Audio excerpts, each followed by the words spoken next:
Buenas tardes, ¿cómo están? Bueno, supongo que casi todos saben que soy Cristina Rossi. Como aparezco, María Cristina Rossi, pero para los íntimos soy Cristina. Y para los que por ahí no me conocen tanto, de este trabajo que hice sobre Del Monte a partir de una invitación de Martín Gurvich y del trabajo próximo, muy cercano, con la familia Del Monte. Bueno, es un trabajo que habíamos comenzado pre-pandemia y que quedó stand-by hasta que ahora, por suerte, lo pudimos poner, pero la otra cosa es que no es el primer trabajo que hago en el Museo Gurvich, por lo tanto me siento yo un poco de la casa, a pesar de que no conozco todas las caras, pero muchas sí. Y al pensar en, bueno, hacer una primera activación de la muestra, siendo que tanto la familia como yo somos de Buenos Aires y no es tan fácil bueno, recorrer todo el periodo que está la muestra, pensamos entonces en organizar una conversación, es decir, no pensé este encuentro como una conferencia, como una charla sobre el artista, sino más vale como una conversación, como para reconstruir el retrato, ¿no es cierto?, de Alberto Del Monte a partir de la memoria de todos ustedes, de muchos de los que lo conocieron. Para quienes estuvieron ayer, bueno, un poquito comentamos, pero recupero algo que se dijo y que tiene que ver con esta situación de que bueno, Del Monte fue muy cercano a algunos de los artistas del taller Torres García y a partir de ahí entonces también trabajó en la línea de la tradición del maestro, ¿no? Entonces, bueno, me hice un machetito como para no irnos por las ramas, porque la idea es que hablen ustedes, ¿no? Pero fundamentalmente para reconstruir esa idea de semblanza vívida de Del Monte, ¿no es cierto?, a partir del recuerdo, yo traje algunas fotos que están inclusive en la publicación que acompaña a la muestra, ¿no?, y que me gustaría que actuaran un poco como disparadoras de los recuerdos de ustedes. Las elegí un poco también pensando, esta por ejemplo es una de las fotos con las que habitualmente se lo presenta como artista, ¿no? El artista, como esa foto acabada en donde está, bueno, pensativo, ¿no es cierto?, bien concentrado, pero de rostro afable. Otra que elegí es esta, que también está en el catálogo, y en el que me parece que aparece el Del Monte lector y escritor, es decir, estudioso, permanente, que ha leído mucho y como signo, digamos, de una época, se ha involucrado permanentemente en la edición de revistas. Y en este caso, aparte, está con un libro que tiene que ver con las culturas prehispánicas, que bueno, por supuesto, una vez que él empieza a trabajar en la línea constructiva Torres Garciana, también hace cierto al centro de lo que va a plasmar. Y esta me pareció que era un poco el maestro, digamos, el artista que enseña, el artista que crea, que está ahí con su creación y que un poco está señalándola como este soy yo, ¿no? Esta escultura, en esta escultura estoy, ¿no? Así que bueno, me pareció que esa también era una foto bien representativa para ir componiendo este retrato colectivo. Y esta, que realmente me gusta mucho porque está así como muy alegre, y la verdad es que esa sonrisa amplia, ¿no?, y el carácter que muchos evocan, muchos de los que lo conocieron evocan, y que la verdad es que yo un poco puedo dar fe a partir de haber estudiado el archivo y haber encontrado una cantidad de fotografías de grandes comilonas que se hacían permanentemente y también de algunas fiestas que terminaban todos disfrazados, así que realmente debía ser el ambiente así como como muy alegre, ¿no?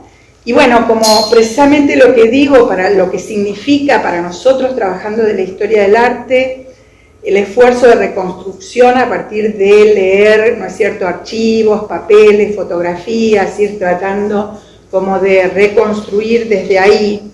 También yo debo aclararles que en este trabajo, en algunos otros no, a veces uno ha conocido al artista, lo ha frecuentado, bueno, me ha tocado, por ejemplo, trabajar sobre mi propio maestro, a quien, bueno, conocía y tal vez en algunas trazas de lo que yo estaba haciendo también podía pensar, bueno, qué hubiera dicho, qué hubiera pensado. En este caso, yo no lo conocí, es decir, no lo frecuenté, pero sí lo conocí.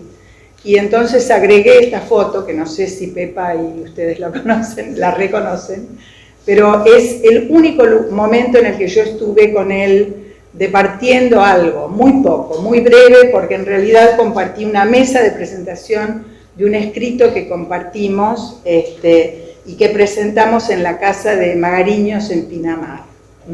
Así que bueno, la traje un poco para eso, ¿no? Para decir o para recordar esta situación en la que muchas veces nosotros nos enfrentamos desde la historia del arte con un trabajo en donde la persona a la que yo en este momento me intento, ¿no es cierto?, encarar la reconstrucción a través de la memoria, yo no podría contribuir desde esa memoria.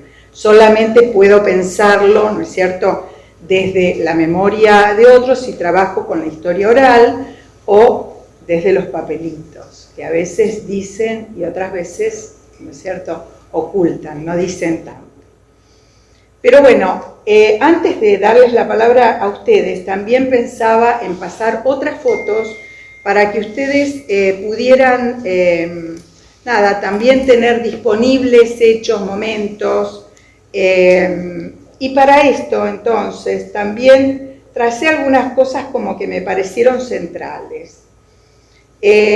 Aquí está con su amigo Jorge Rivara, y aprovecho realmente para evocar y para homenajear, diría, a Jorge Rivara, a quien yo consulté para hacer esta investigación varias veces. Conversamos, bueno, incluso, le pedía, trataba de corroborar algunas cosas que yo estaba leyendo y que lamentablemente, bueno, nos dejó antes de que yo pudiera acercarle el propio catálogo, ¿no? Así que, bueno, de paso también lo recordamos. Pero este fue un amigo con el que él compartió muchas cuestiones, desde lo artístico, desde lo político, desde las propias aventuras, digamos, ¿no? Rivara era quien iba al taller de Marcos Tiglio y lo acercó, así que a partir de ese momento empezaron a transitar un camino juntos y también transitaron otro camino que los empezó a acercar a Montevideo, y esto era una de las cosas que ayer poníamos un poco de relieve, ¿no? En el sentido de que, bueno, la primera vez que ellos vinieron a Montevideo fue para acompañar a Alfredo Palacios, con quienes, por supuesto, comulgaban con sus ideas y acompañaban a todos los actos y demás, y en el 55 fue nombrado embajador en Uruguay. Así que la primera vez que llegan a Montevideo es en este momento, y después, cuando vienen en 1960, hay una exposición en el subte y ahí sí conocen a muchos de los integrantes del taller, y ahora seguramente cuando empecemos a conversar, bueno, irá apareciendo, ¿no es cierto?, cuando conocen a los Ribeiro, cuando conocen a Cabo, ¿no es cierto?, y ahí entonces comienzan a entretejerse las amistades, ¿no? Entonces hay algunas fotos por ahí, después de esta charla aparecen otras, porque estos son momentos en los que uno recuerda y dice, yo tenía una fotito aquí, en este legendario conventillo del puerto, ¿no? Fíjense que un Del Monte muy joven que viene con sus trabajos abajo del brazo, ¿no? Al taller de Cabo y de Llano, que tenían en esa, supongo que es esta piecita que todos compartieron, que muchas veces me comentaron, desde Nigro hasta, bueno, todos los que yo pude conversar, y por otro lado, siempre la tenemos reflejada desde esa rejita, ¿no es cierto?, que está mirando al puerto, y que la han pintado muchos, ¿no? Así que, bueno, para mí esa piecita y ese lugar del conventillo me parece que también es clave como para refrescar lo que era ese ambiente, que era, no sé, era de cama caliente, ¿no? Bueno, entonces aquí es donde ya se empieza a hacer amigo, y tengo un par de fotos, por ejemplo, con los Ribeiro, ¿no es cierto?, cuando lo van tanto Rivara como Del Monte, lo van a visitar a Mallorca, ¿no? Alguna otra foto en una muestra de Cabo, ¿no es cierto?, que vino y participó en la muestra, vino a visitar la muestra, ¿no? No estaba participando con obra, pero también en su casa de Buenos Aires, esta cosa que anoche decíamos, ¿no?, esta idea de puente, de ida y vuelta. Entonces aquí, bueno, con los Ribeiro, con Ana también, con Ana Larravide, que vino ayer, y comentábamos muchas situaciones que también se daban con respecto a qué significa, por ejemplo, expandir el lenguaje, ¿no?, cómo de pronto se genera, ¿no es cierto?, en el ambiente un lenguaje compartido, este lenguaje constructivo, que de pronto cruza, y bueno, y cruza y se reproduce, y cruza y también se recaracteriza, ¿no?, se resignifica, y aparecen otras marcas, otras. Bueno, y acá esto que yo les decía, esta pulsión a la escritura, a la lectura permanente y a la escritura, me pareció que era interesante sacarlo para comentar con ustedes, porque también creo que pinta no solamente el pensamiento de Del Monte, sino cómo se dialoga, ¿no es cierto?, en la época, cómo circula lo que está ocurriendo en ese momento. A ver, por un lado decía yo, esta pulsión a formar grupos editores de revistas más permanentes, menos, bueno, pequeñas revistas que son casi efímeras. Esta no, esta fue una revista que empezó en el 56, Ensayo Cultural, y termina en los 70. Y es una revista que comienza en el trabajo de Alberto, pero sin embargo también lo suma a Rivara, ¿no? Y también suma el trabajo digamos, de lo que son las noticias, siempre cruzadas también con la política, en el sentido de que el artista no está escindido, por supuesto, de sus ideas políticas, pero con un fuerte componente en la cultura. Y lo decía porque en realidad, bueno, tiene una larga época, estos son otras tapas, en donde él también intervenía en el diseño, ¿no es cierto?, esa época en que los artistas, como por ejemplo Pesino, también diseñaban, ¿no? Esa época en la que el artista estaba trabajando en todos los flancos. Y en esa revista, por eso lo había separado, se refleja en 1970 una muestra que va a Buenos Aires, al Museo Nacional, una muestra de torres y artistas constructivos, ¿no? Entonces, él hace un comentario, y en la lectura, y yo diría que no solo en la lectura, sino en mi lectura, también cargada con mi propia posición frente al tema, él dice dos cosas que a mí me parecieron muy interesantes.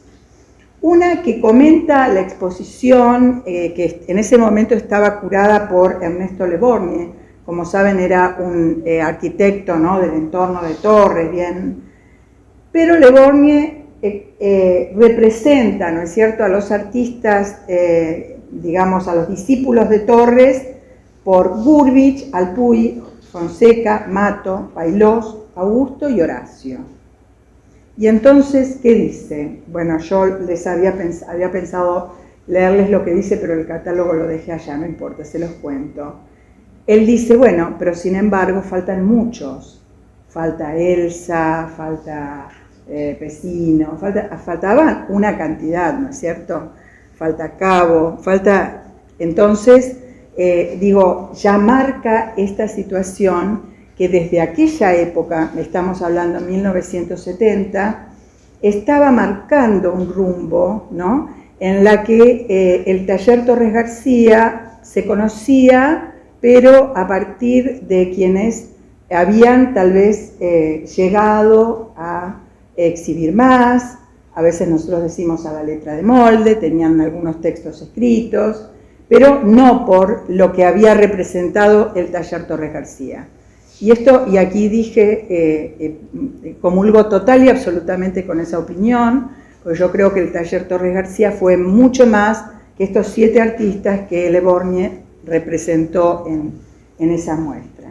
Y al mismo tiempo decía otra cosa, decía que además era un grupo que debía afrontar las fuertes críticas que se hacían en el lugar, en el entorno montevideano, ¿no es cierto?, que tenían que ver con que todos repetían las soluciones del maestro.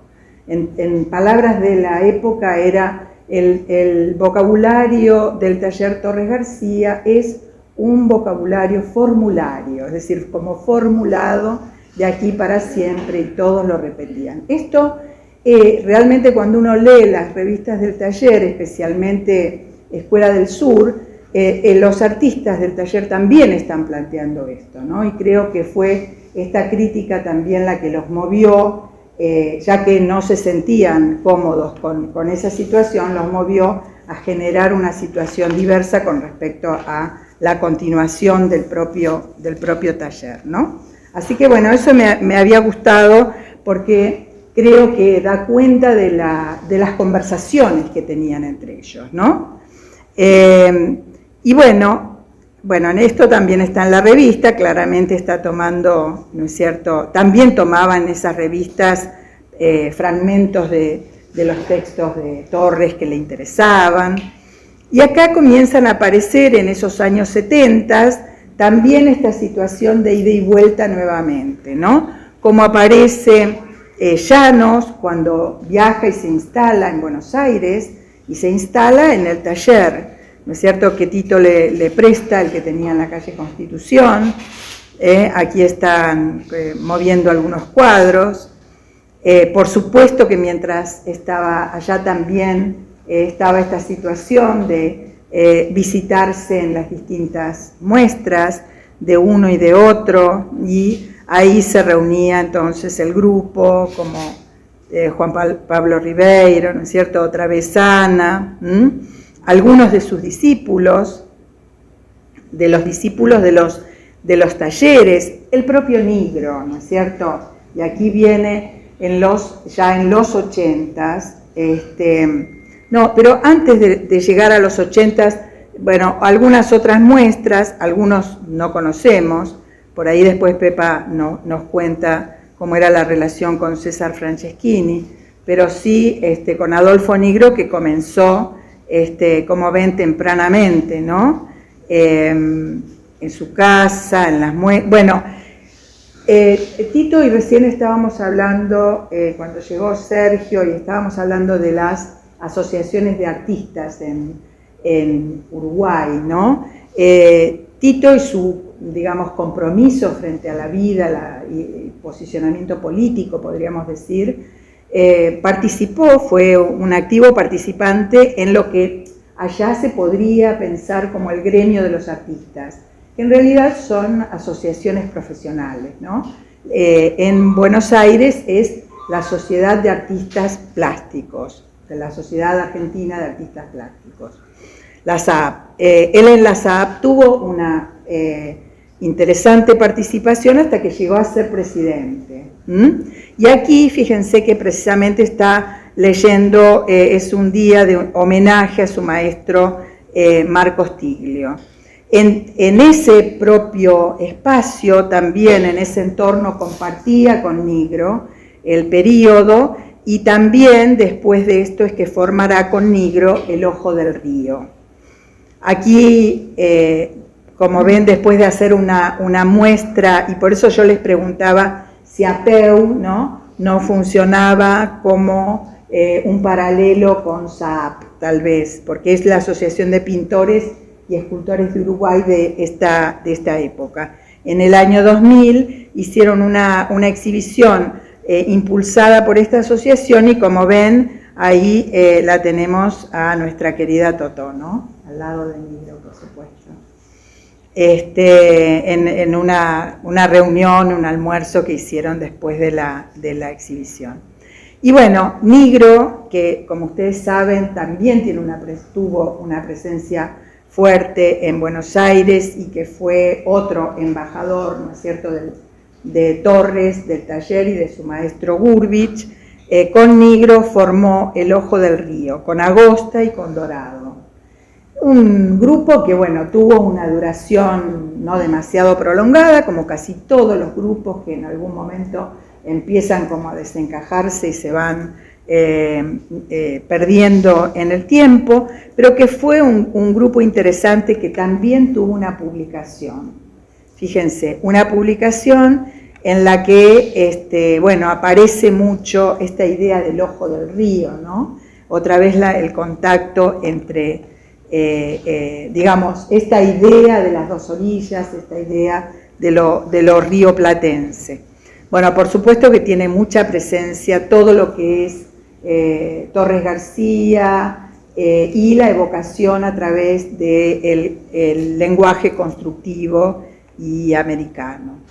Y después, la otra cosa que me parece que también podemos recordar en este medio es que Tito tuvo 2 exhibiciones en Montevideo, una bien interesante en el Museo Torres, como ven, presentada por Ifigenia, por Olimpia, y ¿es Olimpia o Ifigenia? Ayúdenme. Es Olimpia. ¿Qué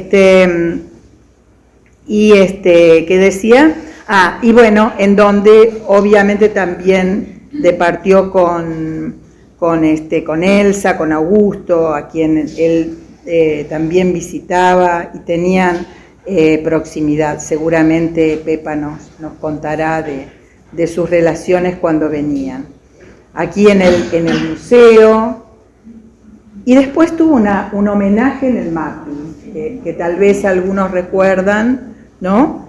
Que anoche recordaban como una muestra también muy, muy linda. Uy, se me fue. Y bueno, para ir cerrando, entonces también el maestro, ¿no? Del Monte Maestro en su taller, muy tempranamente con Rivara, después de los primeros contactos con los Ribeiro. Él recuerda en algunos de sus testimonios que Edgardo Ribeiro le dijo, bueno, ahora cuando te vas a Buenos Aires te pones un taller allá. Y bueno, pusieron primero el taller del Río de la Plata, compartido con Jorge, y después el taller propio, ¿no? El taller sur, que también, como ven, tuvieron o adoptaron la misma tradición de Removedor, bueno, que venía de Círculo y Cuadrado, ¿no? Removedor, la Escuela del Sur, y aquí hicieron una que primero se llamó Sur, las primeras se llamaron Sur y las últimas fueron estas Construir, ¿no? Así que bueno, podemos dejar una imagen así, como representando al momento del taller, momento pleno seguramente para el artista, porque está cerca de su obra, cerca de sus alumnos, cerca de la discusión que se daba en el taller, ¿no es cierto? Bueno, así que hasta aquí un poco lo que yo traía para refrescar y para comenzar a conversar, y ahora nada, empezamos a componer entre todos. Así que, ¿quién quiere romper el hielo? ¿El más desvergonzado o desvergonzado? Ahí está, hay una buena... A Tito prácticamente no lo percibo María Magdalena, hola a todos. Estuve justo, entré al Taller Sur cuando Tito ya no daba más clases, pero tuve la suerte de verlo. Estudié, estudié Bellas Artes también, pero justo cuando entré al Taller Sur ya Tito no daba clases, pero iba y visitaba el taller. Y mi recuerdo es cuando uno piensa en lo que son los profesores y lo que son los maestros, ¿no? Que la sensación que daban en el taller es que Tito era el maestro. Había muchos profesores, muchos no, pero había profesores que se iban rotando, pero el cariño que emanaba de sus que habían sido alumnos de él y que ahora lo reemplazaban en la docencia, era increíble, porque era una mezcla de admiración, de ganas de seguir con él, y yo tuve una terrible envidia y una depresión espantosa porque no lo podía hacer, pero de todas maneras había un clima en el taller muy particular. Yo había ido a otros talleres que no tenían la estructura de lo que era un taller en serio, ¿no? Por ahí un maestro especial, yo estudié con Kenneth Campbell también, pero bueno, que impartían un montón de conocimientos, pero no había el clima ese que se sentía en el Taller Sur. Aún después de la ausencia de Tito, quedaba ese clima, ¿no? Y los cuentos de los que habían sido sus alumnos, y además tenían algo muy interesante como taller, porque tenían una línea de enseñanza, de aprendizaje. Y eso no se suele ver por ahí en los talleres más chicos, ¿no? Había que dibujar, después había que hacer determinado tipo de pintura en la luz, así había un proceso que había que seguir sí o sí hasta que uno pudiera encontrar su propia imagen y seguir de alguna manera el rumbo elegido. Pero me acuerdo que las pocas veces que lo vi a Tito, sentía como una cosa así del peso de estar frente a un maestro, porque aunque hablara poco, era eso, era el maestro. Qué lindo, ¿no? Qué lindo. Nada más. Qué carga, es fuerte, ¿no? Es muy fuerte. Sí, es muy fuerte. ¿Hay algunos otros discípulos? Me gustaría señalar que en la foto esa, marcando una continuidad con el proceso, digamos, lo relacionan en el pasado, pero después a partir de Del Monte, todos los presentes, ahí está Jorge de la Sala, el que está más cerca del Caballete en la foto, el otro Alejandro Vidavich, no veo muy bien si es Silva Goldman en la izquierda, y la izquierda de Vidavich, y a la izquierda de todos estoy yo. Todos continuaron con talleres en distintos lugares. Los de la Sala en Buenos Aires mismo, el taller Hornero, que si buscan van a encontrar mucho porque suben cosas en la red. Vidavich se fue a Pinamar, provincia de Buenos Aires, en mi caso que me vine para Montevideo también, todos continuamos un poco con el tema de la docencia, considerándolo como el caso del maestro Torres, que si bien ocupaba un poco de tiempo, que el artista tiene que crear también, era casi una obligación continuar mostrando los aspectos sensibles del arte, colaborando en que la gente pudiera aproximarse al lenguaje, ¿no? Sí, es cierto que Torres decía eso, ¿no?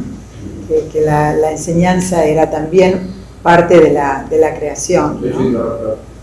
Es que hay ida y vuelta, ¿no? En la enseñanza.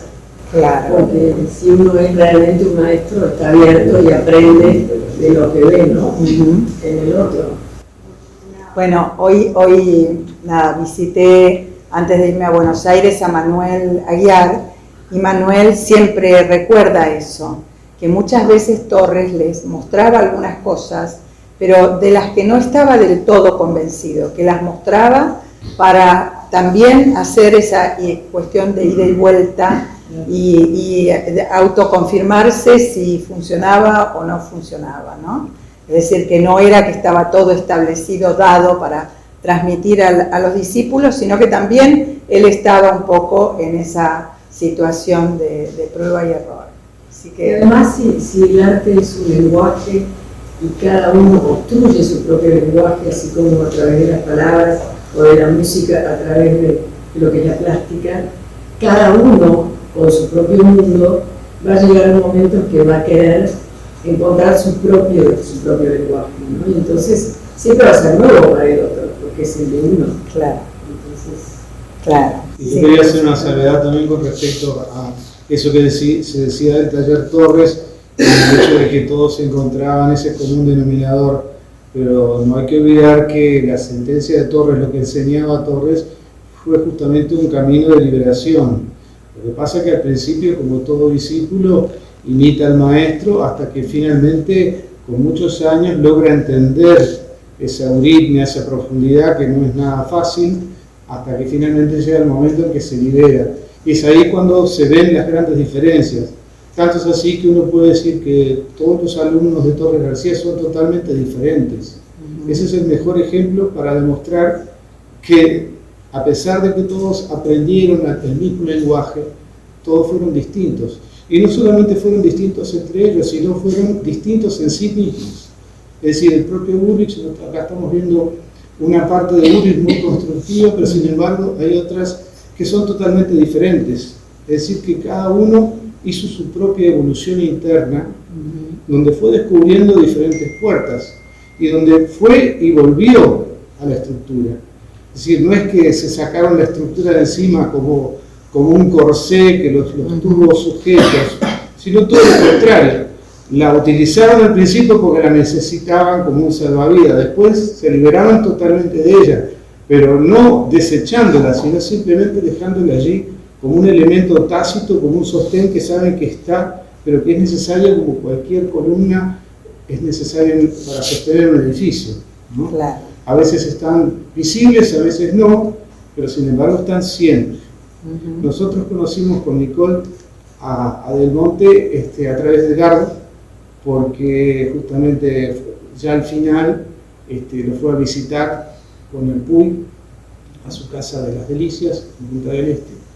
Y también conocimos a Del Monte a través de Sergio, porque nos vinculamos con Sergio, y bueno, obviamente Sergio nos habló muchísimo de Del Monte, que él además lo aprecia enormemente, y nos contagió ese entusiasmo por Del Monte, nos empezó a mostrar imágenes de toda su obra, y bueno, fue un poco así, y después ni que hablar a través de vínculo con Edgardo, que también es un vínculo que compartimos con Sergio, llegamos un poco más a comprender la esencia de Del Monte, que hay que ver también que es una influencia muy fuerte del constructivismo en la orilla argentina, ¿no? Que también se da a través de Ardenquín y de mucha otra gente que quedó prendada, bueno, el propio Ligro, también a través de la influencia de Gurvitch, y vaya que fue muy fuerte esa escuela para trascender las fronteras que trascendió.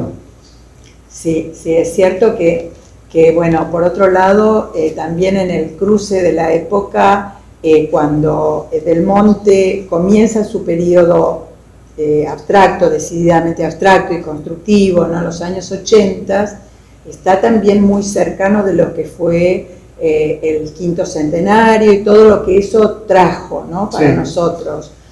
Todos los cuestionamientos, el posicionamiento, vuelvo a decir, había en Del Monte, no estoy hablando de un militante que panfleteaba en su obra, pero sí un hombre de convicciones políticas también y de convicciones con respecto a qué era ser sudamericano, ¿no? Que era adoptar esa raíz americana. Entonces, bueno, claramente ahí confluye en esa época, y Adolfo también está trabajando, como decíamos, en El Ojo del Río, en ese momento, tal vez con un carácter más gurvitchiano y más, digamos, todavía un poco más contaminado con Miró, ¿no es cierto?, con Klee, que tenía esa imagen de Adolfo más juguetona, y acá hay un trabajo ya más de plano, simbología, ¿no?, como vemos arriba, pero sí, claramente. Un dato más, y es que hace poquito, hace 2 años, tuvimos la suerte también de Maldonado, ir a una muestra de discípulos del taller sur, pero ya no de Del Monte, sino discípulos de los discípulos. Claro. Y siguen siendo muy fuertes y muy buenos, y te sorprende la calidad, la creatividad, es decir, que fue una semilla tan bien sembrada que sigue dando frutos. Está muy bueno, es una semilla también sembrada. Está... Así que no se confunda la gente con aquello, porque eso todavía se machaca y se insiste en el hecho de ese hieratismo ortodoxo de Torres y esa cuestión de encorsetamiento que no existe. Es todo lo contrario. El taller fue no solamente democrático en todos sus aspectos, incluso la inclusión del género, el hecho de que había tanto mujeres como varones indistintamente, en épocas que eran, por cierto, muy machistas. Era bien la idea de la escuela pitagórica, que por cierto tenía esas mismas premisas, ¿no? Las premisas de la liberación, las premisas de ir al espíritu del arte y no tanto de lo superficial. Entonces, que esa semilla todavía prevalezca hoy, yo digo que casi un milagro, cuando el arte se ha prostituido de tal manera que bueno, da pena. Pero que existan estas cosas, bueno, es señal de que a veces cuando se siembra bien, esa semilla prospera y continúa. Está bueno, Ricardo, gracias, porque es una linda semblanza pensar en nunca mejor sembrada esa semilla, ¿no? Está muy bueno. ¿Hay alguien más del taller? No, pareciera que no, ¿no? Creo que Sergio puede aportar mucho más, pero bueno, está medio lacónico. Le exigen hacer. No, parece que no. Recién comentaba señora sobre el respeto que te daba por la figura del maestro Del Monte, que era absolutamente compañero de todos los integrantes del taller. Ahí ni siquiera de una tradición más torreganciana de una cierta distancia, de mantener usted, pero mantenía Ribeiro, inclusive los alumnos, pero en el caso del Monte no, todos como compañeros y él, compañero mayor y más experiencia. De todas maneras, a pesar de eso, que eran muchachos amigos de él, era tanto su carisma y su conocimiento, su profundidad en todos los temas, que se ganaba ese respeto. Todos lo veíamos, ¿no? Que éramos Tito, como si fuera uno de nosotros, era muy respetado. O sea, jugaba como en esas dos puntas que parecen contrarias, pero no. Comentaba sobre el consejo que le dio Edgardo: cuando te vayas a Buenos Aires, mi taller. Justo él estaba trabajando, creo que trabajaba con Pedro en el banco, y bueno, algunos problemas que había a nivel social ahí, que eran gremialistas ahí en ese trabajo. Él estaba queriendo poner su taller. Entonces ese consejo le vino muy bien, pero bueno, lo que faltó, que es un comentario que nos dijo siempre Tito, es si no vuelvas a Montevideo. Es cierto, si no vuelvas a Montevideo. ¿Cómo era el ambiente dentro del taller, así, de las clases que tú la viviste?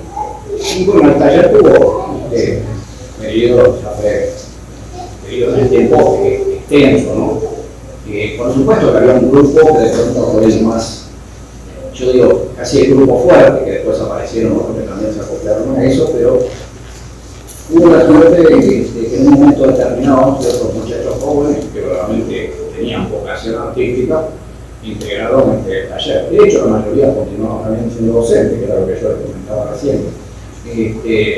Pero bueno, desde el punto de vista de la formación, era una formación no podía ser de otra manera. Si la formación torregarciana es una formación formalista, así muy fuerte en los aspectos del decir formalista, de forma y color, por supuesto, todo, ¿no? Pero era tal la amplitud de su conocimiento que no se no se valoraba solamente el hecho de que formalmente una obra puede estar muy bien desde el punto de vista formal, sino que si no tiene poesía, si no tiene duende, esas cosas que son un enigma cuando se dan, tanto en un pintor como en determinados artistas que otros de repente no llegan tan fácil, ¿no? Así que no era una formación que digamos, bueno, en la forma, sí, por supuesto, esa era la base. Así que se empezaban con ejercicios muy elementales. Muchos de los primeros ejercicios tenían una tradición en lo torregaciano, pero primero cuando se llegaba al taller. Después, claro, los tiempos cambian mucho y el taller, digamos, que tuvimos al comienzo, al principio como del Monte Rivera, porque era el taller Río de la Plata, después se separaron, el taller por su lado, y bueno, la formación que daban en un comienzo tenía que ver con ciertos ejercicios. Yo tuve la suerte de estar al principio, porque no hacía Montevideo, fui al taller Ribeiro y algunos ejercicios básicos, como ejercicio, digamos, que se denominaba el ejercicio de tono local. El ejercicio que denominaba de tono local en realidad era pintar, como pretexto,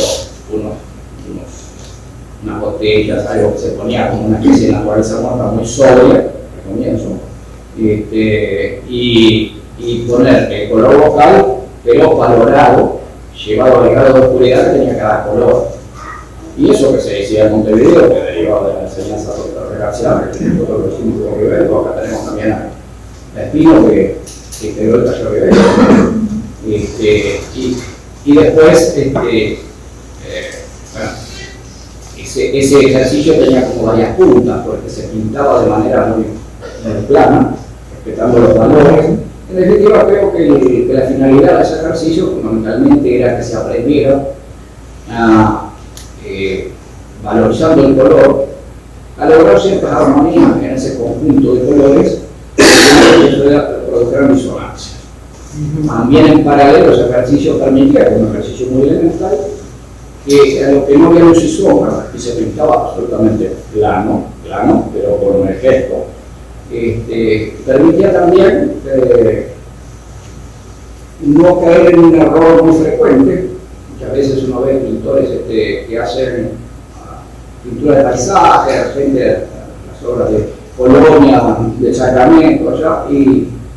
Y se pretende copiar el descascarado de las paredes, todo eso. Ahí con ese ejercicio uno iba esencialmente al gesto expresivo, que como eso era plano, no había que imitar detalles pequeños, y tampoco luz y sombra, o sea, el modelado de producía luz y sombra tampoco, porque ese era el primer ejercicio. Uno creía que el único recurso para que eso quedara bien era con el gesto, con la pincelada que podíamos hacer, más oscurito, más claro, que era con blanco y con negro, así que los colores no se podían mezclar entre sí. Y entonces lograr un manejo de la factura ya muy sobrio, que después para todo tipo de pintura hacia el futuro, esa sobriedad que no se produzcan como pequeñas formas dentro del plano, o sea, que no sea un salpicado de formas, sino que el plano respetarlo bastante, ¿no? Que después con una pintura moderna, pasando a otros planos más de pintura más abstracta, son muy utilizados. Pero vos continuaste en esa línea enseñando. ¿Cómo? Continuaste enseñando en esa misma línea con la que comenzaste. Sí, por supuesto. Y tiene excelentísimos alumnos, ¿no es cierto? Que ya son artistas consagrados, y que hay algunos por acá también, que de repente podrían opinar también al respecto. Bueno, yo lo único que quiero agregar que acá hay 3 alumnos de Viera que son alumnos del Monte, y todo eso que yo estaba contando lo transmitió en el taller que vamos nosotros, que era el taller Club del Sur, ¿no? Claro, también la admiración, ¿no? Esta cosa de herencia, ¿no? Sí, por supuesto que el tiempo va cambiando y algunas cosas hay que ir acomodando. Cuando yo llegué a Montevideo, me casé y volví de Buenos Aires,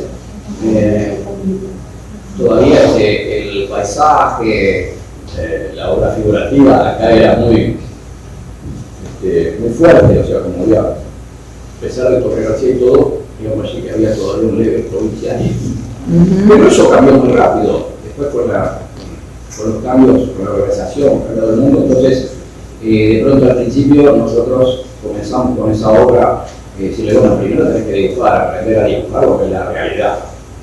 Pero pasado el tiempo, si no te ayornabas, parecías un conservador, y entonces después también teníamos, porque hicimos mucho trabajo, digamos, del Monte había estudiado con Cartier, con gente que trabajaba en percepción visual, ejercicios muy abstractos, y entonces había mecanismos, digamos, si trabajabas en lo figurativo, era ya tendiendo a geometrizar, a crear formas, y que no fuera solamente la copia fiel, naturalista, sino ya con un sentido abstracto. Eso lo aprendimos, por supuesto, en el Monte, que era esa tradición. Claro. Y entonces, bueno, a medida que el mundo va cambiando, también el que viene hoy al taller, uno le pregunta, si te gusta algo de la realidad, bueno, le decimos que eso es un pretexto, bueno, para hacer una obra, pero arranca por ahí. Pero si quieres partir de una obra de otro tipo de visión de arte más abstracto, sea el lenguaje que sea, se hacen otros ejercicios de ritmo, de geometría, qué sé yo. Acá tenemos también Espino, que está muy callado, que tiene un taller también, Eduardo Espino, tiene un taller bastante importante, y que de alguna manera él, porque cuando venía del Monte acá, íbamos a visitarlo del taller, o sea que él también conoció mucho a Del Monte, y bueno, trabajó también en la tradición organizada, porque al principio empezó con Eduardo Ribeiro y siguió con Guillermo Fernández, otro maestro luminoso. Claro, claro. Bueno, y también seguramente podrás recordar el Del Monte amigo, ¿no? El hombre divertido, afable, como decíamos. ¿Qué nos contás, Sí. Sí, contanos. Bueno, no, yo voy a contar una anécdota que se le contaba a Pepa el otro día por teléfono, que yo conozco a Del Monte de nombre cuando venía con Ribarra. Ribarra no lo llegué a conocer en la época del taller de Gueto. Después lo volví a tratar en la época de Guillermo Fernández. Ubicate en años, ¿en qué años? Te estoy hablando de la década del 70. Ajá. Y después en la década del 80, en el taller de Guillermo Fernández, lo conocí, había unas reuniones que eran los sábados, que nos juntamos a las 11 de la mañana, unos cuantos, éramos una media docena, donde estaba Guillermo, donde estaba Alberto Método Ferrer, que tuvo mucha prédica en Argentina, que no era artista plástica, ¿no? Juan Flo aparecía, no aparecía mucho, Juan Flo, que es un filósofo estudioso de la estética muy importante en Uruguay, quizás el que conozca más, ya le he difundido más a todos. Y bueno, ahí lo conocí, lo empecé a tratar, después él organizó una exposición en el MACLA que nos invitó a 9 artistas uruguanos de 3 generaciones diferentes, dentro de los que estaba Sergio también, estaba Vila, Guillermo Fernández, Otero, Agosta, Flo, está faltando alguno. Bueno, éramos 9. Y ahí lo traté, incluso me quedé en un par de oportunidades en el taller de él, que era un verdadero lugar donde se podía vivir. El taller era muy organizado, taller personal. Y un día, bueno, él aparecía de mañana, yo me levantaba temprano y aparecía de mañana con un bizcocho calentito. Entonces, y después preparaba un mate. Dijo, mirá, Tito, si querés los bizcochos los voy a buscar yo. No, los traigo yo, me dice. Pero digo, está bien, vos traes los bizcochos, pero el mate no lo prepares. Porque la bombilla quedaba como entre medio de una isla. Después me decía, le comentaba que bueno, que no, claro, que el mate no lo sabía. Bueno, es que a los argentinos nos falta mucho para No, yo tener me decía, experiencia uruguaya en hacer mate. Y ahí, por ejemplo, varias charlas, recuerdo que un día, en esas visitas, veo que tenía una cantidad de compases áureos, pero había unos compases raros para mí, que eran como más achaparrados. Y dije, ¿esto qué es? Dijo, no, este es un compás armónico. ¿Y qué es eso? Él me despertó la curiosidad. Mirá, es un compás de las culturas andinas que tiene que ver con una medida diferente. Entonces el compás áureo es del cuadrado, se saca de la mitad del cuadrado, la diagonal de la mitad del cuadrado batida da al batirse, o sea, al dar con la horizontal y con la vertical una proporción. Ese es el áureo, que es una medida que hablan de los griegos, pero viene de mucho atrás. No es europeo, tiene una génesis en el Medio Oriente. Muchas cosas tienen génesis en el Medio Oriente y se las aplican a los europeos y a los griegos, pero ya venían de antes. Es decir, un mensaje aparte. Y bueno, y resulta que yo quedé con mucha curiosidad, porque en Uruguay acá nunca sentí hablar de ese compás. De pronto ignorancia mía, ¿no? Pero la verdad que yo en el vínculo que había tenido casi siempre con maestros de taller Torres, pero después finalmente yo con Guillermo Fernández, él agarró como manteniendo determinadas cosas de planismo y todo eso, una visión totalmente diferente que yo me colé por ahí, me pareció fenomenal. Y bueno, me habló de Solendegger y salí corriendo a buscar los libros que no estaban por ningún lado, y encontré una librería en una galería, me compré 2 o 3 libros, y ahí estaba explicado todo con reproducciones y todo eso. Son cosas, digamos, que uno recuerda de aquella época. Uno se siente a veces un dinosaurio, porque estamos haciendo la prehistoria. Ayer justamente salimos de acá y con mi esposa, con Sonia y con Suri, fuimos a hablar y empezamos a sacar anécdotas, estuvimos como hasta las 10 de la noche ahí en la pasiva charlando, y surgieron una cantidad de anécdotas en la época, todas muy... Tito era un tipo muy jodón. Vamos a sacarle esa cosa, la cosa que está allá arriba, porque él tenía una visión evidentemente superior y todo eso, pero era un tipo muy disfrutable, muy agradable. Y venía acá 2x3, aparecía y se decía, me acuerdo en la década del 70 se decía, viene Rivara y Belmonte. Seguro se comentaba por los corridos. Llegaron. Lamentablemente a Rivara no lo llegué a conocer. Y bueno, a Belmonte lo fui tratando poco a poco y bueno, hicimos una cierta amistad con la diferencia de edad correspondiente, por supuesto.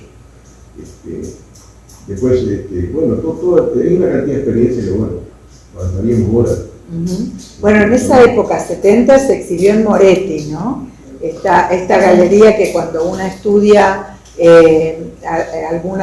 desde la historia, digamos, aparece en la historia de muchos artistas argentinos. Así que supongo que era una galería que daba cabida, por ejemplo, a mí me pasó estudiando a McIntyre, a Vidal, que entre las primeras exhibiciones que hacen están en Moretti.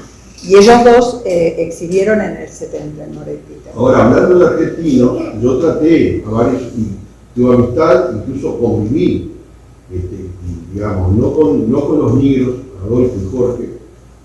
Jorge todavía vive, está en Dinamarca, pinta, es un pintor muy interesante, Jorge, y con Adolfo sí. Había el grupo de Cerro, estaba Ernesto Dragos, también Mosteiro, que era uruguayo y murió en Argentina, Mario Mosteiro. Mario Mosteiro decía que en el taller Torres, cuando se hacían las reuniones del Ateneo, después del muerto Torres, ¿no? Después del muerto Torres quedó una oficialidad, eso lo decía siempre Guillermo.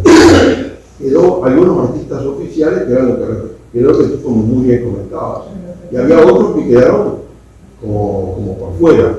Entonces eso generó, bueno, estos artistas, con todos sus valores por supuesto, quedaron como despegados y otros siguieron caminos diferentes. Bueno, mismo Gurvich agarró un camino que no era específicamente el Bergerciano, Alpuy, digamos, Fonseca también, digamos, todo con cierta familiaridad, pero bueno. Y con los negros tuve muchos vínculos también, y bueno, y como comentaba Dragos, que murió en París, y bueno, también un poco estaba el tema político, Y bueno, todo eso está maravilloso. Ahí hay miles de anécdotas. Marcelo, otro de los pintores que son de los que quedan del taller Torres. Marcelo, y tú comentabas Agosta. Ya te quedan ellos y Aguiar. Aguiar. No, Aguiar. Es más veterano. Me confundí de nombre.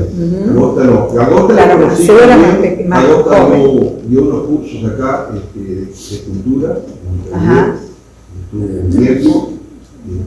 Y nos invitó, me invitó cuando fuera a Buenos Aires a ir a su taller. Y estamos con un amigo astesiano, y digo, bueno, vamos a visitar Agosta. Le llamo a Tito del Monte a ver cómo llegaba. Estás loco, me decía. No vayas, porque Agosta vivía, no sé, ¿en qué barrio vivía? No sé. Ah, vos. Sí, que no fuera ahí, pero que no fuera de noche. Yo digo, Es lejos, sí. que Agosta me dijo de todo, me dijo, no, que no me hagas caso, que no me dijo, que no le llegaba a la estación, que exageró, que no sé cuánto. Bueno, ahí me perdí la visita a Agosta, que yo conocía mucho la obra en el Macla. Claro. Y bueno, la gente del Macla también fundamentalmente, no sé quién está ahora. Bueno, ahora están los sucesores, ya no está César, ¿no es cierto? César López Osornio, que era como el que reunía a todos los artistas. Yo lo conocí también a López Osornio, y ahí era un museo que tenía la característica de ser gestionado por artistas. Claro. Bueno, ven que hay un montón, ¿no es cierto?, de relaciones, de vínculos entre esta orilla y la otra, y que me parece que hay más personas que lo conocieron como amigo, ¿no? ¿Quién más lo conoció como amigo? ¿Yo? Bueno, Zuli. Vos, Zuli. Hola. Lo que yo puedo decir no va a tener la riqueza de los comentarios de ellos, que son desde el punto de vista artístico. Como amigo, yo ahora veo que él empezó a venir al Uruguay muchísimo antes de lo que yo lo conocí. Más fuerte porque no te escuchen. Por la década del 60. Yo lo conocí en la mitad de la década del 70 y después en el 80. Y también al principio para mí era el Junta, venía en Rivara del Monte. Y bueno, visitaban los talleres, el taller del puerto, el taller de Fernández, y más que nada lo que se iba dirigiendo en una gran amistad. Después a Rivara medio me lo perdimos. ¿Cómo? No puede venir Rivara, no sé, sí, pero venía Tito solo, que a él lo conocí en el taller del puerto. Pero sí, cada vez que venían, nos reuníamos todos. Y llegó en una oportunidad después que ya a fines de la dictadura, el Cacho había llevado su taller a La Paz, llegó el Tito con un grupo de alumnos, entre ellos Silvia de la Magdalena, claro, que fueron todos, los llevó a todos al taller de La Paz. Y para nosotros, bueno, porque es fuerte, Sí, ¿no? la Magdalena visitaba frecuentemente el Uruguay con Tito, ¿no? Claro. Digo, es fuerte también para los argentinos venir al lugar en donde todavía se respira lo torregarciano, ¿no? En donde uno viene buscando, hoy que lo nombramos a Le Borgne, yo no puedo entender por qué no se conservó como para visitar la casa de Le Borgne, ¿no? Porque son como hitos, mojones que hacen a lo que era el ambiente de Torres García. Y además se forjaron amistades realmente muy, muy, muy estrechas. Yo le había pedido a ella en ocasión de en ocasión del fallecimiento de Cacho del Monte, escribió algo que me pareció siempre de una infinita sensibilidad y que hablaba de ese lazo tan, tan, tan estrecho de amistad que se fue tejiendo. ¿Lo puedo leer? Son 10 renglones. Dice: porque era artista, poeta, pudo enviar sus mensajes al mundo, tal como aquellas botellas que se arrojan al mar y que algunas veces alcanzan su destino. Una de ellas primero y luego otras más llegaron hasta mi orilla y pude desentrañar lo que encerraban. ¿Acaso por eso Me cuesta creer en un Uruguay sin la poesía encerrada en sus cerámicas.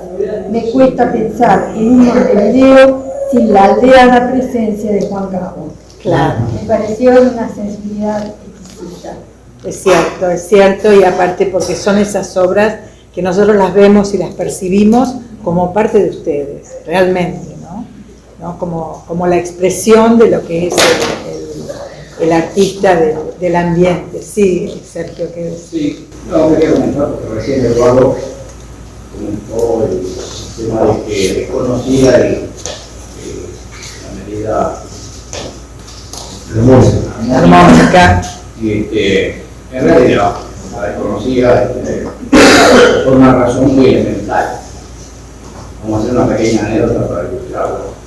En la primera exposición que yo hice, ya estaba trabajando en Buenos Aires con el Monte, en la primera exposición, le pedí, muy atrevido, a Héctor Francia, un gran amigo, un escritor de poeta, Héctor Francia, a ver si me hacía la presentación. De hecho, hay por ahí en algún catálogo, después de haber estado no distanciado, pero a veces las amistades no están próximas, en un momento hay una nueva aproximación y le hace una presentación, un catálogo del Monte que es emocionante. Así que si no lo han visto, seguramente la familia lo tiene. Bueno, entonces yo muy abogado le pedí si Héctor, si no hacía una presentación para esa humilde exposición, nunca fuéramos poquitas líneas. Y entonces yo los cuadros, evidentemente, para escribir tenía que mirar los cuadros, y había un número 10. Y entonces me pregunta, ¿qué significa ese número 10?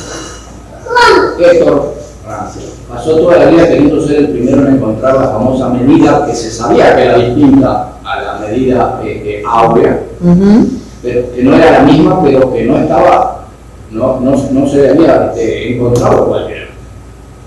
Que yo no sé, ahí hago una hipótesis, después aparece que se descifran las cuestiones mayas, capaz que ahí aparece, no sé, yo sé que en la década del 90, no sé, el 90, todavía no estaba muy claro cuál era esa medida con la cual trabajaban los recolocos. Por eso, una aclaración.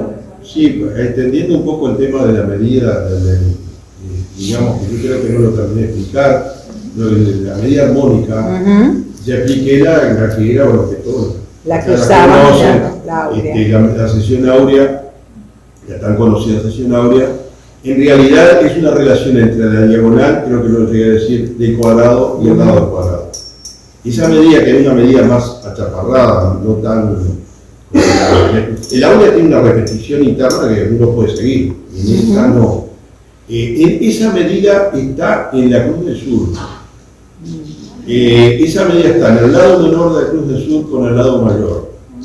Y vinculado a la chacana, que es una forma, una simbología de los pueblos andinos.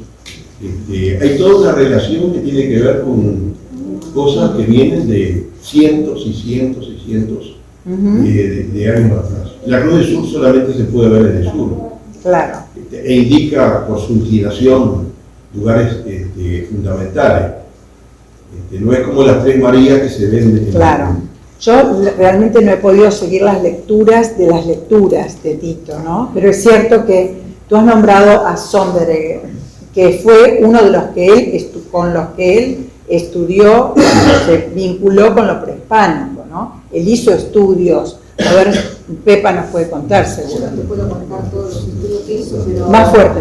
Son de la avenida de Rocha. De la Rocha Bien de Salud. Mira. Habla más fuerte porque no te escucho. Bueno, no le da la voz, entonces hagámosle silencio para que Pepa se escuche. No, digo, decíamos esto de los estudios. Y todos los talleres, porque lo hacía integrar al taller, que puede decir los alumnos, no todas las clases nos obligaban a que estudiaran. Con Sonderegger tuvo buena amistad y creo que fue el último catálogo lo escribió Sonderegger. De Tito. Sí, yo he visto ahí algunos certificados y algunas cosas de estudios prehispánicos, incluso con Florencia Kusch, que era... ¿Quién dijo el libro? Yo las tengo todos, si lo querés, yo te los Yo tengo dos. Yo tengo, lo llamo, Bueno, está yo perfecto. los consigo. Bueno, gracias. Tranquila. Gracias. Sí. Perdón, no quiero hacer abuso de la palabra, pero me parece que hay un tema que está, que yo quería plantear. Ustedes como argentinos dicen que viene a Uruguay porque estaba Torres García, pero ustedes tienen en Argentina, que lo mencionó a la hija Florencia Cus, de Rodolfo Cus, de una cantidad de estudiosos y a nivel universitario hay una cantidad de historias de investigación sobre la cuestión del arte mal llamado precolombino, digamos, ¿por qué antes de Colón? Como si Claro. el eje fuera Colón. El arte de los pueblos originarios, hay profusos estudios que en Uruguay no existen. Nosotros tenemos que cruzar también allá para avivarnos un poco y ampliar nuestro horizonte. Perdón, ahora en la Universidad de Bellas Artes estudia ¿Qué? ¿Acá? no, ya, en Buenos Aires. Ah, sí. Bueno, Cus se había apartado, se había ido, creo que fue ahí Al norte. al norte y estaba en una población que tiene, yo la vi que está en el Yo no me acuerdo si era Tilcara o Tilcara no. Tilcara es un pueblo de ahí, sí. en Yo no me Humahuaca, acuerdo, no sé, bueno, pero ella estaba. fue a vivir ahí. Ocurre que falleció muy joven. No me acuerdo ahora. Tilcara Tilcara, era. fue a ir a Tilcara. Sí. Y él, digamos, se fue a vivir ahí, quizás por la cuestión política, estaba complicada la cosa. Total y absolutamente. Y me contaban que era un señor que se iba al bar a tomar un café y pasaba horas ahí, y cuando veía pasar a alguien con un rasgo indígena, lo llamaba. Le decía de dónde era. El tipo investigó Sí. eso. Hay una serie de videos bien interesantes Seguro, en sí. donde su hija Florencia, que acaba de fallecer, Ah, fue, porque- sí, y fue profesora en filosofía en la carrera donde estoy yo, fue profesora de arte prehispánico, Florencia, pero ella también tenía, digamos, seguía la beta de su padre y impulsó algunos videos que están bien interesantes para ver. Claro, la época de Cruz no era de video. Claro. Exacto, pero ella hace un pasaje por sus libros, ¿no? Y por un poco lo que era el espíritu Y del tenemos un pensador muy importante también argentino, mendocino, Enrique Duce. No escuché, perdón. Enrique Duce, Ajá. que está en México planteando la estética y la estética de la liberación, una estética a nivel latinoamericano, y sea argentino también. Ujú. O sea que hay muchos argentinos a los cuales nosotros deberíamos seguir. Sí, es cierto No que es es un solamente área. para acá, es de Bueno, y Ricardo Roca, que fue uno de los grandes iniciadores de la investigación de la semiótica indígena argentina, así que ahí Ricardo Rojas. no lo que vi. es el autor del silabario de la decoración americana, que Claro. es un libro fundamental. No. Ahora, Julio Pairó era Otro personaje. un gran amigo de Ricardo Rojas y al mismo tiempo Donetti. fue el primer discípulo de Torres García. Ujú. Entonces, de alguna manera, cuando el silabario de la decoración americana se publica en el año 30, que parece que hay una repercusión en España, es ahí donde Pairó, sin duda alguna, se comunica con Torres para indicarle la presencia de este libro. Y o casualidad es cuando Torres García en ese momento empieza a volcarse Ah, qué linda referencia al esa, interés de donde está el libro. Eso. Bueno, Pairó además fue íntimo amigo de mi viejo Sí, lo sé, me lo y contaron. fueron juntos jefe de departamento de arte en el Ajá. Colegio de Buenos Aires, no me acuerdo si de Buenos Aires o de la universidad. Así que ahí estaba Pairó fue el que a mi viejo le Claro, bueno, llenó la Pairó- cabeza de pajarito con respecto Tito a- en realidad estudió con Pairó. Tito estudió historia del arte. con Bueno, Pairó, ahí tenés ¿no? todos esos vínculos. Entonces, claro, para nosotros Pairó es un puntal muy importante para la difusión del Torres Garciano, porque como dices, a los 9 años su padre Roberto, ¿no es cierto?, lo había mandado a estudiar con Torres. Por lo tanto, para él Torres era una figura, un maestro. Y entonces en Buenos Aires lo difunde, le organiza la única muestra individual que hace Torres en Buenos Aires en vida, en el año 42 en la Galería Müller, está curada por Pairó, ¿no? Y Pairó es el que busca la sala, ¿no? Lo Yo pregunto, ayuda. porque un tiempo después se publica en la Argentina el universalismo constructivo. Hay un vínculo entre eso y el que financió ese libro, porque Torres García hace un agradecimiento al principio a una persona, en este momento no recuerdo el nombre, pero que A Joan Merlí, el que lo publica Poseidón, sí, que era de Joan Merlí, que era uno de los españoles que vienen al exilio, que llegan a Buenos Aires en el exilio, ¿no? pero no es esa la persona a la cual Torres le agradece, me parece. No es Joan Merlí. No, pero bueno, de todas maneras supongo que Pairó tendría que estar entreverado en todo eso, porque el vínculo con la Argentina es a través de Pairó. Sí, sí. Es decir, El Torres- vínculo fuerte. el Bueno, vínculo- ojo, Pairó es fuerte, pero también estaba Guillermo de Torre, Ahí está, sí. ¿no? Que Guillermo de Torre y su papá, el papá de Julio, Roberto, habían sido los primeros, los que escribieron la primera monografía de Torres en España. Entonces ya ahí había un Guillermo de momento. Torres era el marido de Nora Borges. Claro.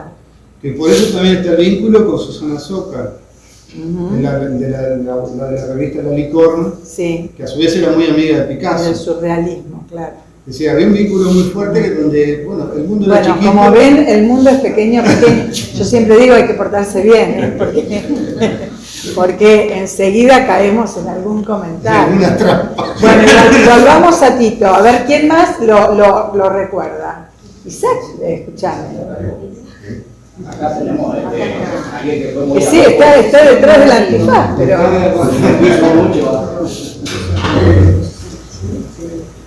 Bueno, tengo que decir en primer lugar que estoy muy emocionado. Por tu nombre. Isaac Lichtenberg. Yo colaboré con el tema con Tito durante muchísimos años. Más fuerte para que se escuche de Sí, este perdón. lado. Colaboré con Alberto Del Monte muchos años en la difusión de su obra. Y hoy Cristina hizo mención de la muestra que le organizé homenaje, ya fue aquí en el MAPI en el 2005. Que de paso, estamos hablando aquí de americanismo, creo que una de las cosas que realmente nos unió mucho fue la común admiración por la herencia precolombina. Yo estaba leyendo la frase que pusiste arriba y hemos tenido, digamos, me permito decirlo en ese sentido, una actitud bastante común. También hiciste mención a lo que fuera, lo que llamamos la conquista de los 500 años y no el descubrimiento, porque Tito siempre me impresionaba mucho que mi respuesta a eso frente a una comisión para una exposición de eso fue hacer una muestra que dirigí, fue para el exterior y se llamó Argentina, Orígenes y Herencia, en que contaba básicamente de la colección de arte precolombino del Museo Nacional, porque fue realmente, creo que era lo que sentía, y eso por eso digo también nos unió como respuesta frente a lo que encontraron aquí. También hablando ahora de los autores y bueno, se me hizo una reunión en este momento que dijo Son de Degas. antes de Pairó, no, el maestro de Pairó. Bueno, dijo que había que tomar la historia del arte y recrearla a partir de donde la dejó la prodigiosa fantasía del indio. Ricardo Rojas. Ajá. Que decía eso como frase, digamos, tan importante. Bueno, es muy difícil, acá han dicho muchas cosas de Alberto Del Monte, creo que son todas ciertas. Era un maestro, básicamente creo que esa era la condición esencial de su... Pero era un maestro sin que se notara, que eso también es una condición muy importante. Digamos que su conocimiento realmente lo brindaba de una forma tan, casi como que uno no se daba cuenta que los absorbía.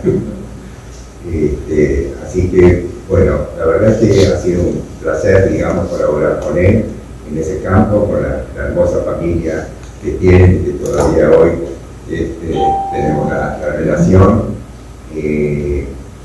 más allá, digamos, de lo que ha sido una relación de alguna manera profesional. Hubo también una intensa relación personal por mi parte, lo digo con toda esta gran admiración, porque aparte tenía una comprensión muy clara de lo que es, de lo que era, digamos, la conjunción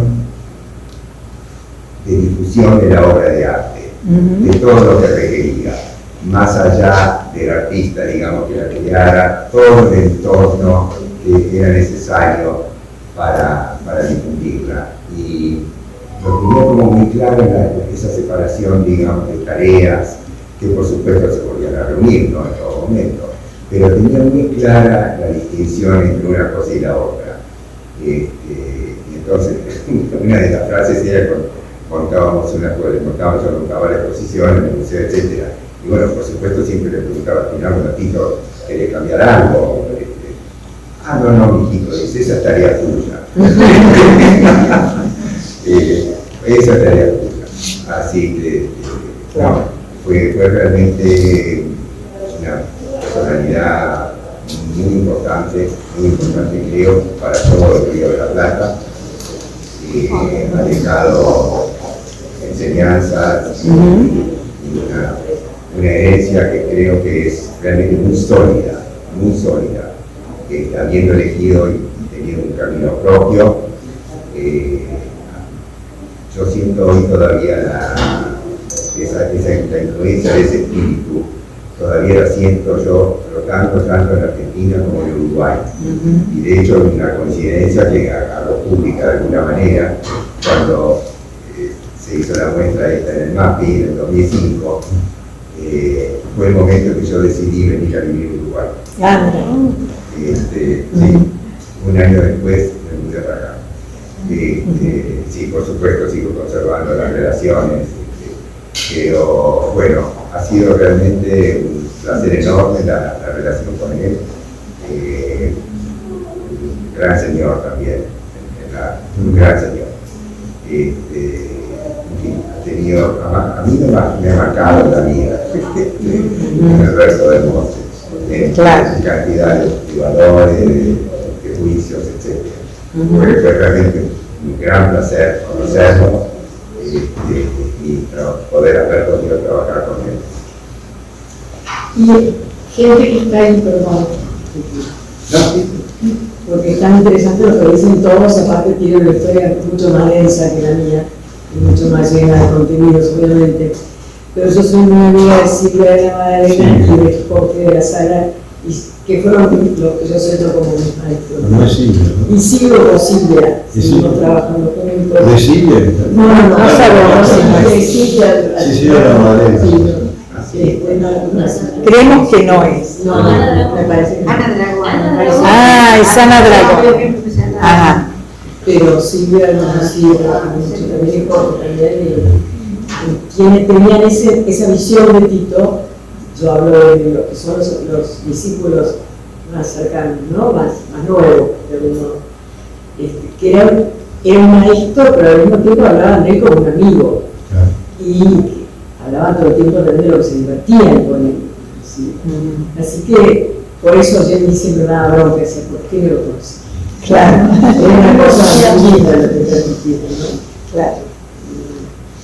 Bueno, pero también esta situación de trabajo en grupo, de publicaciones, porque también hablando con Ana Dragone a mí me contaba lo que significaba, ¿no?, hacer esas publicaciones, reunir el material, el mimeógrafo al principio, ¿no?, todas esas cuestiones, pero justamente con lo que decía Isaac, esa conciencia de qué significaba también la circulación de la obra. Cuando uno lee, y esta es un poco mi modesta función, leer lo que quedó, digamos, ¿no? Cuando uno lee esas publicaciones, Construir o la primera, aparecen títulos como ¿qué es una exposición? Es decir, era un tema claramente hablado en el taller, debatido y que después volcaron al papel con todo lo que eso significa, ¿no? De corrección, así que, bueno, nada, ¿qué es una exposición? O también algunas otras cosas que eran como